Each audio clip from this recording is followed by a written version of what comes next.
조선인 포로는 왜 몸값이 비쌌나? 인조의 항복을 받아낸 후금 황제 홍타이지는 신이 났다. 그리고 이렇게 명했다. 조선인 포로를 잡아다 팔아서 군대 살림에 보태도록. 일종의 포상이나 마찬가지였다. 그러자 청나라 군대는 신나게 조선인 포로 사냥을 시작했다. 남녀노소를 가리지 않았고 절에 승려들까지 쓸어갔다. 그렇게 끌고 간 인원이 최명길의 기록에 의하면 장장 50여만 명에 이른다. 끌려간 포로들은 한양에서 만주의 심양까지 총 700km의 길을 걸어서 갔다. 그리고 도착한 곳은 심양의 남탑거리에 있는 노예시장이었다. 시장에는 이미 끌려온 중국인, 몽골인 포로들로 가득했다. 포로들은 대부분 손이 묶인 채로 쪼그려 앉아 있었는데 모두들 허름한 차림에 얼굴은 씻지 않아 구정물이 흐르고 있었다. 그 중에서도 산발한 머리에 바지 저고리를 걸치고 있으면 대번 조선인임을 알 수 있었다. 여자들은 치마 저고리를 걸쳤지만 거의 해지고 찢어져 훤히 속살이 드러났다. 그런데 희한한 건 이들 포로 중 조선인들이 가장 몸값이 비쌌다는 것이다. 여기 누에 얼마요? 90냥 주셔야겠는데요. 아니 저 앞에 누에놈은 20단냥이라면서 이 누에는 왜 90냥인 거요? 그건 중국인이지만 이건 조선인이니까요. 아니 이유가 뭐임? 딱히 더 특출날 것도 없는데. 당연히 이유가 있죠. 곧 조선에서는 포로를 찾겠다면서 가족들이 쇠환 자금을 들고 찾아올 테니깐요. 그때야 뭐 푸른 게 값이죠. 아, 그러니까 일종의 투자 자산이로구만. 헤헤헤.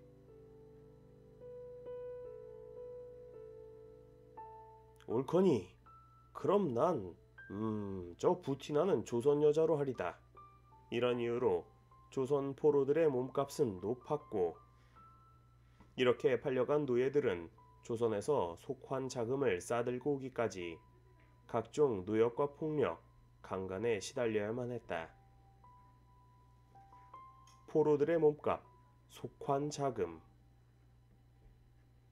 그렇다면 속환 자금은 어떤 이유로 생겨났을까?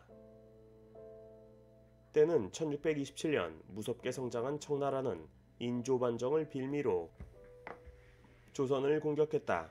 당시 청이 조선을 침략한 것은 크게 두 가지 이유가 있었다.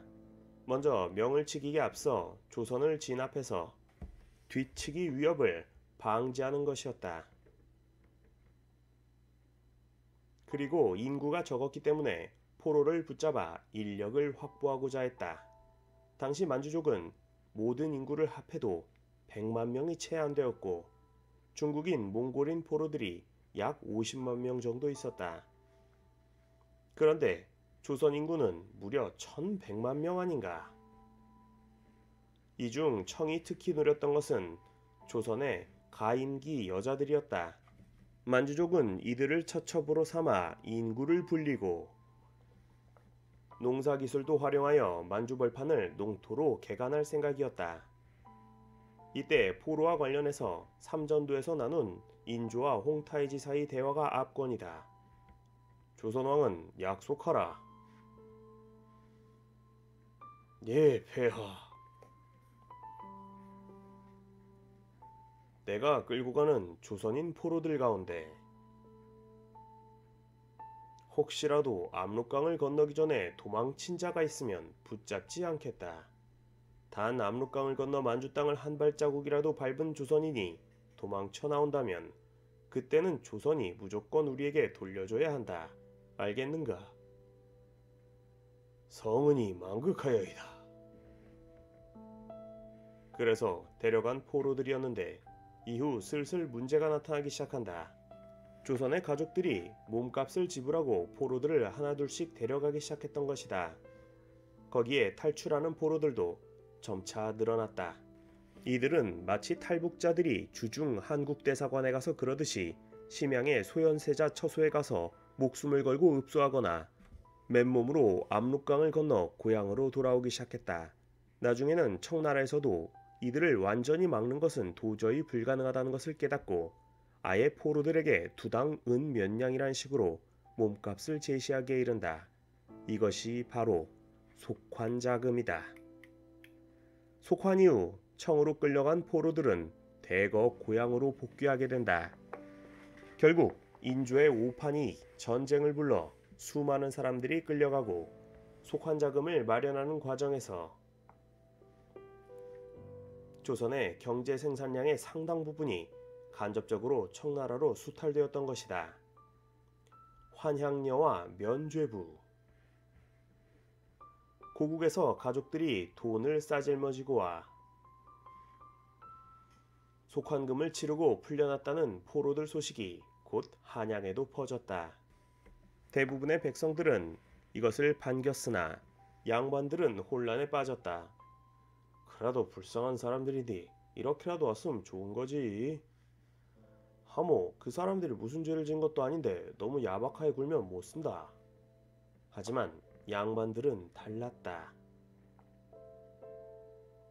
아무튼 정절을 잃은 아녀자를 함부로 사대부 집안에 다시 들일 수는 없음.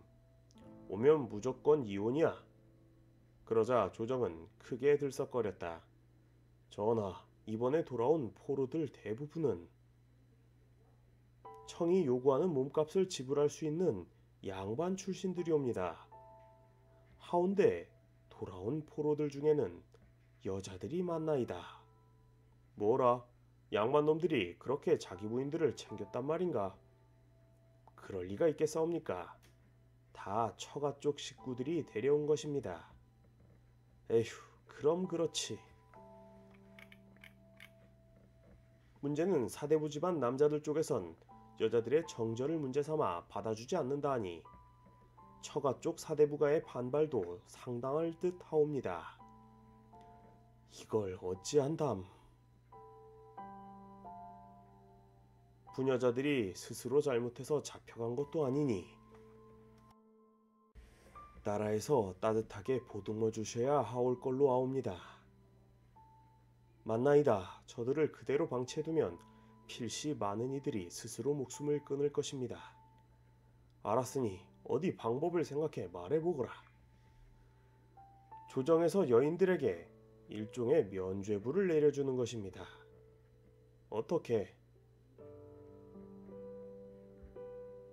일단 청에서 돌아온 여자들을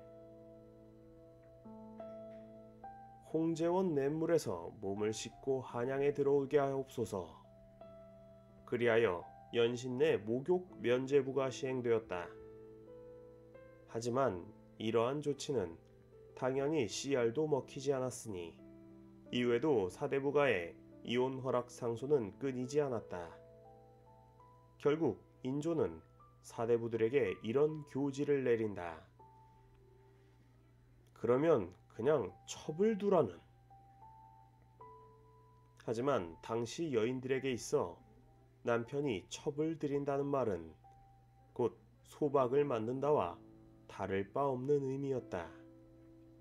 때문에 당시 돌아온 여인들, 즉 환양녀들은 남편의 무시와 집안의 따가운 눈총 속에서 소박 맞은 것과 같은 냉대를 받으며 여생을 보내야 했다.